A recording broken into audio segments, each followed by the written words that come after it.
হে জগতবাসী, আশা করছি সকলে ভালো আছেন। তবে আজকে আমি শামীম আলী চিশতি যে আলোচনাটি নিয়ে আসলাম, সে আলোচনাটি হবে রতি মতি। তাহলে রতি কী এবং মতি কী? তো আমরা কিন্তু একটা সময় সাবালক যখন হয়েছি তখন আমরা জেনে এসেছি যে রতি আর মতি। তো রতিটা কী এবং মতিটা কী?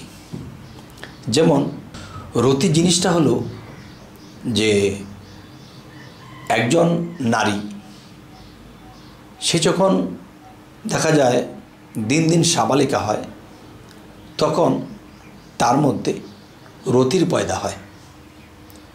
আর যখন একজন পুরুষ সাবালক হয়, তখন দিন দিন তার মধ্যে যে মতির পয়দা হয়। আচ্ছা, এখন আজকের কথা হলো রতি কি এবং মতি কি। রতি দিয়ে কি সৃষ্টি হয় বা কি জন্ম নয়, এবং মতি দিয়ে কি সৃষ্টি বা কি জন্ম, আজকে এই বিষয়ে আলোচনা করব ইনশাআল্লাহ।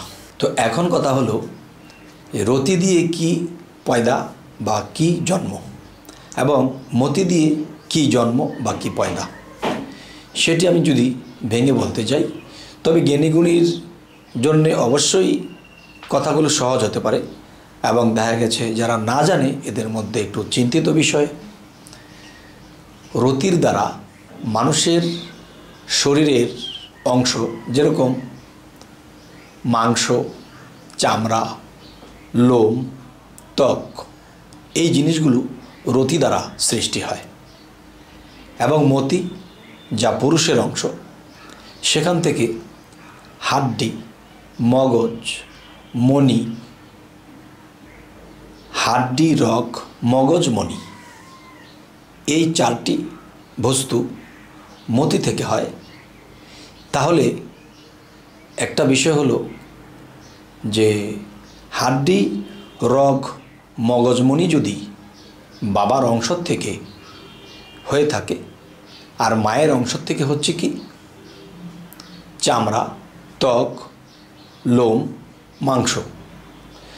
তো একটা জিনিস দেখবেন, একটি বিল্ডিং তৈরি করতে গেলে দেখা যায় প্রথমত কী দেওয়া হচ্ছে, রড, গুনা তার দিয়ে বেঁধে বেঁধে ভিতরে রড, যা মানুষের দেহের ভিতরে হাড্ডিগুলো, আর শুধু রডের ভিতরে কিন্তু একটা বা দুইটা ছাদ ফালানো যাবে না। এই ছাদটাকে গড়ে তুলতে হলে এর উপর দিয়ে আমাদের সিমেন্ট বালু দিয়ে একে শক্ত করে তুলতে হবে। তখন কি হবে? তখন পোক্ত হয়ে গেল। তাই একটা কঙ্কাল কখনো একটা ভার বহন করতে পারে না যদি এর উপরে মাংস, চামড়া না থাকে। তাই বলতে চাই যে রতি দিয়ে যা জিনিস সৃষ্টি, যা মায়ের অংশ, আর মতি দিয়ে যা সৃষ্টি তা বাবার অংশ। আচ্ছা, এই বাবার অংশ এবং মার অংশ কোনো কাজে আসবে না, আল্লাহ থেকে আসবে দোষ। আল্লাহ থেকে সেই দোষ কি?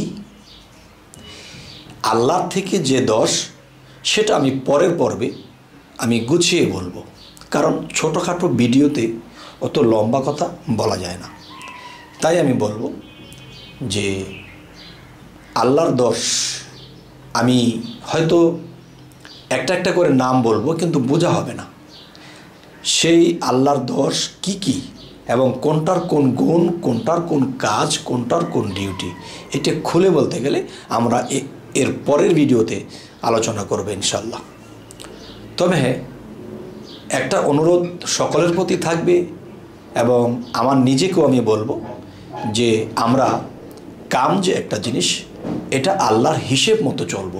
তখন কখনোই আমরা আল্লাহর কাছে আটকা পড়ব না, আল্লাহর কাছে হিসেব দিতে যাইয়া আমরা আটকা পড়ব না। তখন আল্লাহকে বলতে পারবো যে আল্লাহ, আপনার যে নিয়ম কানুন দিয়েছেন, এই নিয়ম কানুনই আমরা ছিলাম।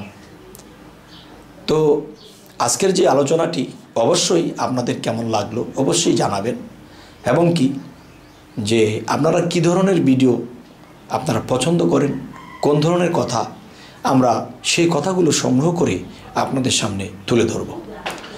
তবে সকলেই ভালো থাকবেন এবং আমাদের এই চ্যানেলটি যদি আপনাদের ভালো লাগে তো অবশ্যই সাবস্ক্রাইব করে আমাদের পাশেই থেকে যাবেন। তো আজ এ বলেই রাখবো, সকলেই ভালো থাকবেন। আল্লাহ হাফিজ।